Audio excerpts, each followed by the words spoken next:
On the evening of November 9, 1989, a mid-level East German communist official named Günter Schabowski sat down at a press conference in East Berlin. He had just come from a meeting. He had not read the document he was carrying particularly carefully, and he was about to make a mistake that would bring down one of the most heavily fortified borders in human history. At 6:53 in the evening, a reporter asked him when new travel regulations, allowing East Germans to apply for visas to travel to the West, would come into effect. Schabowski shuffled through his papers. He found a note. He read it. Immediately, without delay, he said, he was wrong. The regulations were not supposed to take effect until the following morning after border guards had been briefed. But Schabowski did not know that. Nobody had told him. He had arrived late to the meeting where it was decided, and nobody had given him a complete briefing. Within hours, crowds of East Germans were gathering at the Berlin Wall checkpoints. Border guards, who had also not been briefed, had no orders. Facing thousands of people demanding to be let through and unable to reach anyone in authority who would tell them what to do, they eventually did the only thing they could. They opened the gates. The Berlin Wall, the most potent symbol of the Iron Curtain, the physical embodiment of the Cold War's division of Europe, fell not because of a military operation, not because of a diplomatic breakthrough, not because of a revolution that had been planned and organized. It fell because a bureaucrat misread a note at a press conference. To understand the significance of what happened on November 9, 1989, you have to understand what the Berlin Wall actually was and what it meant to the people who lived in its shadow. When the Second World War ended in 1945, Germany was divided into 4 occupation zones controlled by the Allied powers: the United States, Britain, France, and the Soviet Union. Berlin, deep inside the Soviet zone, was similarly divided. Over the following years, the western zones of Germany became the Federal Republic of Germany, West Germany, while the Soviet zone became the German Democratic Republic, East Germany. The problem was that Berlin created a hole in the Iron Curtain. East Germans could simply travel to East Berlin and then cross into West Berlin, from where they could travel freely to the West. Between 1949 and 1961, roughly 3.5 million people, many of them young, educated, and skilled, left East Germany this way. For the East German government, it was a demographic catastrophe.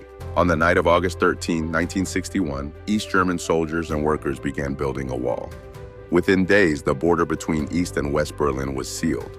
Over the following decades, the wall grew into a sophisticated system of fortifications, a death strip of open ground, watchtowers, searchlights, tripwires, and armed guards with orders to shoot anyone attempting to cross. Over the 28 years the wall stood, at least 140 people were killed trying to cross it. Families were separated for decades. The wall was not just a physical barrier. It was a statement about the nature of the East German state, a government so afraid of its own people that it had to imprison them behind concrete and barbed wire to keep them from leaving. By 1989, the East German state was under enormous pressure. Mikhail Gorbachev had come to power in the Soviet Union in 1985 and had introduced policies of glasnost, openness, and perestroika, restructuring, that signaled a loosening of Soviet control over Eastern Europe. Unlike previous Soviet leaders, Gorbachev had made clear that the USSR would not use military force to prop up communist governments in Eastern Europe. The Brezhnev Doctrine, the Soviet policy of intervening militarily in socialist countries that strayed too far from Moscow's line, was effectively dead. In Poland and Hungary, communist governments were already negotiating peaceful transitions to democratic rule. In September 1989, Hungary opened its border with Austria, creating a new route for East Germans to escape to the West. Within weeks, tens of thousands of East Germans were leaving through Hungary. Inside East Germany, mass protests were growing. Every Monday evening, demonstrators gathered in Leipzig for what became known as the Monday demonstrations, peaceful marches that grew from a few hundred people to hundreds of thousands. The government debated how to respond. Some hardliners argued for a violent crackdown, as China had done at Tiananmen Square just months earlier. Others argued for concessions. In the end, the East German government did something that satisfied neither side. They announced new travel regulations, allowing citizens to apply for permission to travel to the West. But the announcement was rushed, poorly communicated, and, as it turned out, fatally mismanaged. On November 9, 1989, the East German Politburo met and approved the new travel regulations. The plan was to announce them the following day. giving border officials time to be briefed on the new procedures. Günter Schabowski was the East German Communist Party's spokesman. He had been at the Politburo meeting, but he had arrived late and left early. When the party leader, Egon Krenz, handed him a copy of the new regulations to announce at his regular evening press conference, he did not brief Schabowski on the details. He did not tell him that the regulations were not yet in effect. He assumed Schabowski would understand. He did not. At the press conference, which was being broadcast live on East German television and monitored by Western news agencies, Schabowski worked through his prepared statements. Near the end, almost as an afterthought, he mentioned the new travel regulations. The reporters in the room immediately pressed him for details. When would the regulations take effect? Schabowski looked at his papers. The note said the regulations would take effect immediately. He did not know this was a drafting error, or that the word immediately referred to administrative implementation, not to the opening of the borders. Immediately, without delay, he said. The reporters looked at each other. One asked whether this applied to West Berlin, as well as other Western countries. Schabowski checked his papers again. Permanent exit can be done through all border crossings, he said. The press conference ended. Within minutes, the news was on Western television. Peter Jennings broke into ABC's regular broadcast. The West German news agency flashed bulletins. Radio stations in West Berlin announced it on air. East Germans heard the news on Western radio and television, which most of them watched illegally. By 9 o'clock in the evening, crowds were gathering at the wall's checkpoints. At the Bornholmer Street crossing, hundreds of people pressed against the gates demanding to be let through. The border guards had received no orders. They tried to call their superiors. The phone lines were overwhelmed. Nobody in the chain of command seemed to know what was happening or what to do. The senior officer at the crossing, Harold Jaeger, later described the experience of watching the crowd grow from hundreds to thousands while holding a phone that nobody on the other end could answer. At around 11:30 in the evening, Jaeger made a decision. He could not shoot thousands of people. He could not hold them back indefinitely. He had no orders, either to open the gate or to use force. He opened the gate. Within minutes, the scene was repeated at crossing points across the city. East Germans poured through. West Berliners rushed to meet them. People climbed onto the wall, danced on it, began to chip pieces off it with hammers. Television cameras broadcast the images around the world. By morning, the Cold War's most potent symbol was being dismantled by people with pickaxes. The story of the Berlin Wall's fall is sometimes told as though it was the inevitable result of the forces building in 1989. The protests, the emigrations, the Gorbachev reforms, and those forces were real. The East German state was already in serious trouble before November 9th.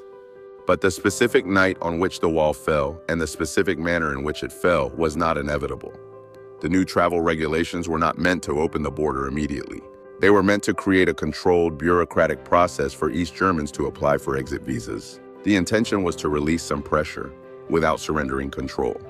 What turned those regulations into the fall of the wall was a single conversation that lasted about 4 minutes at a press conference. A conversation that happened because one man had not been properly briefed, read from a note he did not fully understand, and answered questions from reporters in a room that was being broadcast live across 2 continents.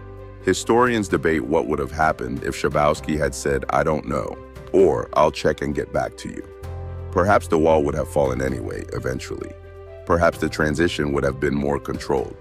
Perhaps the East German government might have survived in some form for a few more months or years. What is certain is that the specific moment, November 9th, 1989, at 11:30 at night, at the Bornholmer Street checkpoint, happened because of a bureaucratic failure at a press conference. Within a year, Germany was reunified. Within 2 years, the Soviet Union had dissolved. The Cold War, the defining geopolitical framework of the second half of the 20th century, was over.